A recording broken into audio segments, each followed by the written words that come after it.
Well, I hope that you got some beer and are ready for the next one. I have 10 minutes to present. Very exciting. I've actually been looking forward to this for a couple of weeks now, because this is my option to show people what I do in a different way than I usually do. So, as you said, I'm from DTU. I'm a PhD student. I've already been doing 2 years, 1 year left. Very exciting. And what do I do? Well, the title of my PhD project is using hydrodynamics to improve the selectivity of towed fishing gear. Or, as I would like to say, I'm doing a PhD in starfish. Oh yeah, starfish. Usually I get that very puzzled look from people that I can also see some of you have, like, starfish. What on earth is she doing with starfish? Yeah. Actually, I have a secret to tell you. I'm not a biologist. I'm not gonna tell you like 10 minutes of facts about starfish. Actually, I'm a mechanical engineer. I do flows around structures. It can be water flow around windmills, pipes, harbors, and even sometimes on a good day I can do flows that like transport sand. But before we get into that, we have to talk a bit more about starfish. Some of you know the starfish. Actually, some of you probably seen the starfish. Maybe some of you even touched the starfish. Usually it happens that people are walking along the beach, they're on vacation, having a good time. You know, sun is shining, life is great. And you can feel the sand between your toes. Oh, amazing. And you might even have a drink in your hand. And then you see it, starfish, lying there on the beach, and it's just amazing. It's been swept up by the ocean, and now it's just lying there in the sand. And you know that your vacation was just from good to great, just by seeing this tiny little creature. It's amazing, right? Usually when you see it depicted, it looks something like this. Cute, isn't it? Tiny little creature with those big eyes and a smiley face. What's not to like about this? I mean, this is just the definition of cuteness, isn't it? Sometimes you even see it with a small glory on top. There's nothing not to like about this starfish. Well, I can tell you something. This is not how I see the starfish. When I see the starfish, it's something like this. So, why is it so bad, this starfish? Well, usually you can have it like in the palm of your hand. The starfish I work with, well, this size. And they can eat 3 times their own weight in mussels. Yes, their favorite food is mussels. And if there's nothing there, like mussels, then they'll eat about everything else. If there aren't any mussels or anything else, they'll start to eat each other. Yes, cannibalism, the starfish. I don't think you knew that, huh? Alright, so usually when I'm in the lab, I work with the starfish. So if you look away for 2 minutes, usually like they tend to crawl over to your colleagues' muscles that they've been working on for months. All gone. My colleague was not happy about that, I can tell you. No. And then if you try to grab them, well, then they're just dangling there until they'll just let go of the arm. Oh yeah, and then just reproduce another one. That's like nothing happened. Oh. And then if you try to put a tracker inside the starfish, it will just move around in the body, and then the starfish will just kick it out through one of the arms, leaving not even a scratch. I mean, impossible. And have I told you about how to eat? Oh, that's the worst part. So the starfish moves with a top speed of 30 centimeters per minute, very fast. So it's just crawling.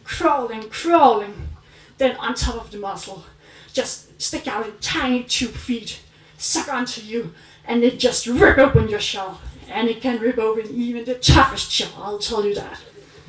Then it'll throw out its stomach and devour you completely until there's nothing left. Take back in the stomach and move on to the next prey. Oh yeah, here. Oh, too fast. Alright, so most of you know them. You've just seen them, clearly. The guys with the fish. Yes, because I was thinking, I have to, catch all of these starfish. Because they're a big problem in Limfjorden, actually. So my supervisor, he called me one day, he's like, Karen, we have a big problem. We need to catch all the starfish in Limfjorden. they're eating all the mussels, they're making the water quality bad, and they're full of protein. So we can actually use them to make the Danish farming industry sustainable. We don't have to import protein from South America. So that's a very good job. Like, count me in, we have to catch the starfish in Limfjorden. So I was thinking, all of these guys clearly know how to catch fish. I look at all those fish and they're so great. So if they can do it, and these are even fast-moving creatures, I mean, I have to catch starfish, they're very slow. So I'll just get a fishing rod and then just get started. But yeah, okay. So let's say I get the fishing rod and I'll go out there and just start to fish. How many starfish are there exactly in Limfjorden? Well, every year DGU make a survey, and it turns out that there are 40,000 tons of starfish in Limfjorden. 40,000 tons. It's quite a lot. I did the measurement myself. One starfish is about 250 grams. So that gives me 160 million starfish. If we say it takes me 5 minutes to catch one starfish, then we can do the calculation, and then it turns out that it's going to take me 1,502 years to catch all the starfish. This is clearly not a good way. So I talked to some of the mussel fishermen up in Limfjorden, and they're like, okay, so clearly you're not using a fishing rod, so what do you do? Well, they're doing something like this. So basically they have a beam that they're dragging after their boat, then they have a net to catch all the starfish, and then this is basically, they have shoes out here to keep it off the ground. Because we want it to be as sustainable as possible. That's like the goal of this thing. We have a cute little starfish line here, and let's see how it goes. So this is a video just to show you how it actually is that they catch starfish.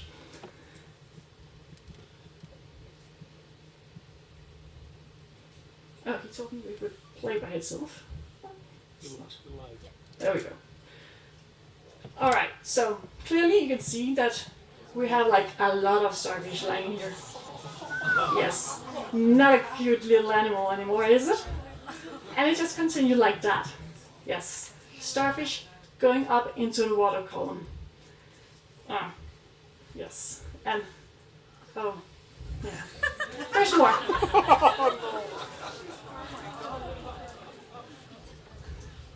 Now it's not so cute anymore, is it?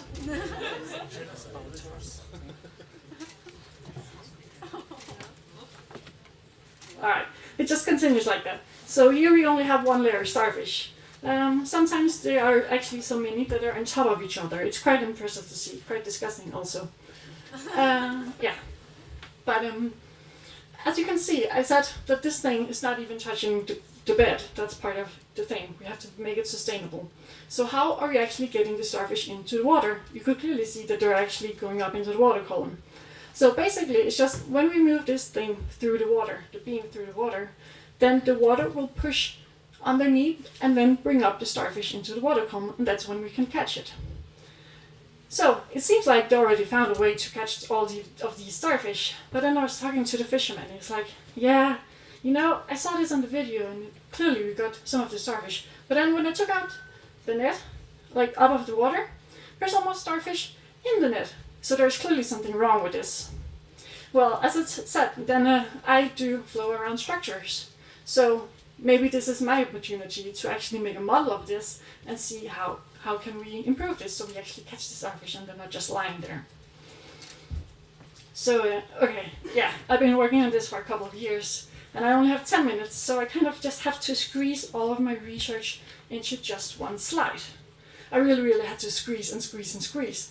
And this can be quite intense, but let's see how it is. Oh yeah, my research in just one slide. It's amazing, isn't it? Oh, I'm very happy about this. It's like my favorite slide. And then you put in numbers. Oh, it's even better. I really love this. That's really my thing. But let's see if we can make it into something a bit more usual. So, shall we? So this is an animation showing what my model actually can do.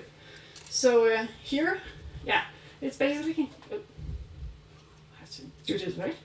So we have the water here, the beam, and the water coming in. Different colors are different speed of the water. And then we have the black one down here, that's the starfish. So let me show you what it actually can do.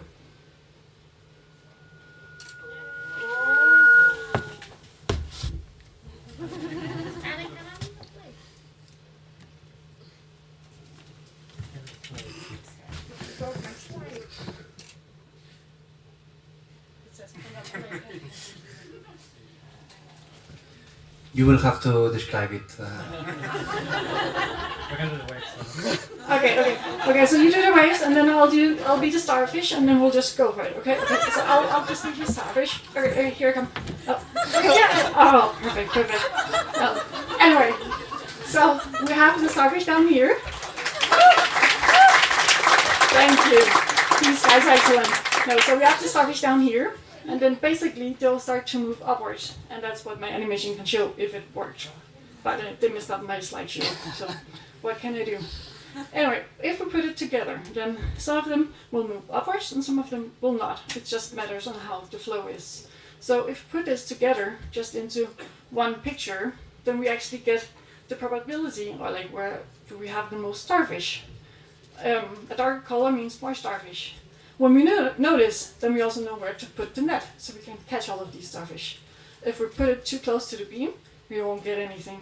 If we put it too far back, also not great. Put it in the middle, not great either. So it has to be around here.